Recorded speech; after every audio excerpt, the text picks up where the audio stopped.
O colega mandou aqui uma pergunta, que na verdade são várias perguntas. Eu vou tentar responder aqui por partes, né? Ele fala assim: só foi para a maior seita mundial, católica romana. Primeiro que a Igreja Católica não tem como ser uma seita, porque o que é seita? Seita é um grupo menor que sai de um grupo maior, geralmente é um grupo fechado, exclusivista, e esse grupo muitas vezes se diz melhor do que o seu grupo de origem, né? Então seita é isso. E qual foi o grupo menor que saiu do grupo maior dominante, né? São os protestantes. Protestantes são um pequeno grupo que saíram de dentro da Igreja Católica, né? Se dizendo melhores do que o grupo dominante, e muitas delas são exclusivistas. Então, de fato, as igrejas evangélicas são seitas porque elas saíram de dentro de um grupo dominante, um grupo maior dominante. Então não é a Igreja Católica que é seita, né? Não tem lógica nenhuma isso que você falou. As seitas são as igrejas evangélicas, o protestantismo que é uma máquina de gerar seitas, né? Aí ele fala que a Igreja Católica Romana crucificou a Cristo e Pedro, né? A Igreja Católica Romana crucificou Cristo e Pedro. Como assim? Não tem nenhuma lógica que você está falando. Você está confundindo a Igreja Católica com o Império Romano. E o Império Romano só crucificou a Cristo, né? E acho que Pedro também foi crucificado pelo Império Romano. Cristo foi crucificado por causa da insistência dos judeus, né? Então, os judeus que tinham esse propósito de matarem a Jesus. E eles que incitam o Império Romano a crucificar Jesus, né? A gente vê lá que Pilatos não queria entrar nessa briga, tentou sair fora e não conseguiu. Foram os judeus que, na verdade, indiretamente crucificaram Jesus. O Império Romano mesmo ali só fez a vontade dos judeus. Então, você já errou outro ponto aí que não tem nada a ver novamente no seu comentário. Aí ele fala: e onde está escrito que Pedro fez a Igreja Católica Romana? Se nem romano Pedro era. Pedro era brasileiro, então quer dizer que as igrejas evangélicas que surgiram aqui no Brasil não são igrejas porque Pedro não era brasileiro, Jesus não era brasileiro. E aí, como é que você responde isso? O que é que tem a ver uma coisa com a outra, né?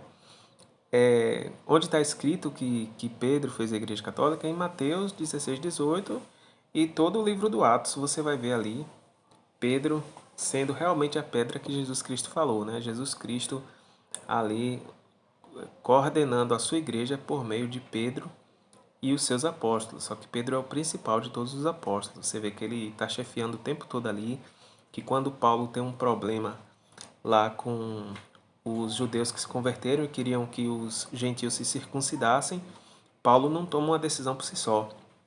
Ele viaja de lá de, acho que era Antioquia ou era Éfeso que estava tendo esse problema. Ele viaja de lá até Jerusalém para encontrar com os apóstolos. E Pedro está lá, né? Novamente liderando. Aí ele diz que não poderia ser Pedro porque Pedro não era romano, né? Então não tem nada a ver. A igreja de Roma, ela vai nascendo pelos cristãos que vão se espalhando pelo mundo, né? E aí você vê que logo quando ela vai se formando aquela comunidade, aquela fé vai crescendo, assim como Antioquia começou aqueles cristãos crescerem e os apóstolos foram lá confirmar aquela igreja, foram lá organizar a igreja, né? Saíram de Jerusalém, foram para Antioquia, aconteceu o mesmo em Roma. Quando o evangelho chega em Roma e começa a se formar ali uma comunidade, Paulo, ele estava preso, aí ele estava distante, né? Aí ele envia a carta aos romanos, como a gente tem lá na Bíblia, a carta aos romanos, que ele fala que deseja ver a igreja, que está sabendo que aquela igreja ali tem uma fé muito forte, que já está sendo conhecida em todo mundo. E se você ler em Romanos, é maravilhoso, né? A igreja de Roma ali, nascendo já cheia de fé, de força, é elogiada por Paulo, ao contrário de outras igrejas que eram muito repreendidas por Paulo. E aí depois Paulo é preso em Roma, mas ele fica em prisão domiciliar, né? Fica ali preso em sua própria casa. E ele fica 2 anos lá ensinando os romanos, pregando. Os romanos vão lá visitar Pedro, visitar Paulo. Paulo prega ali. E nós temos testemunhos posteriores da tradição que Pedro esteve em Roma também, inclusive ele vai morrer em Roma, porque ele pregou lá e ele foi bispo de Roma por décadas, né? Acho que parece que 20 anos, alguma coisa assim.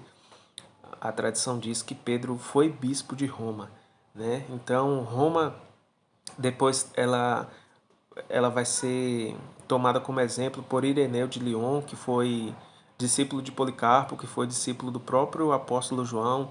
E Ireneu de Lyon vai dar um testemunho maravilhoso sobre Roma, dizendo que ela foi fundada pelos gloriosíssimos apóstolos Pedro e Paulo, que ela é a igreja que mantém de uma forma especial a tradição dos apóstolos, que todas as igrejas devem ouvir a Roma, porque Roma foi onde a doutrina apostólica foi melhor conservada do que todas as igrejas, né? E a gente já vê que Roma lidera as outras igrejas desde o primeiro século. A gente vê indícios disso na carta de Clemente aos Romanos, né?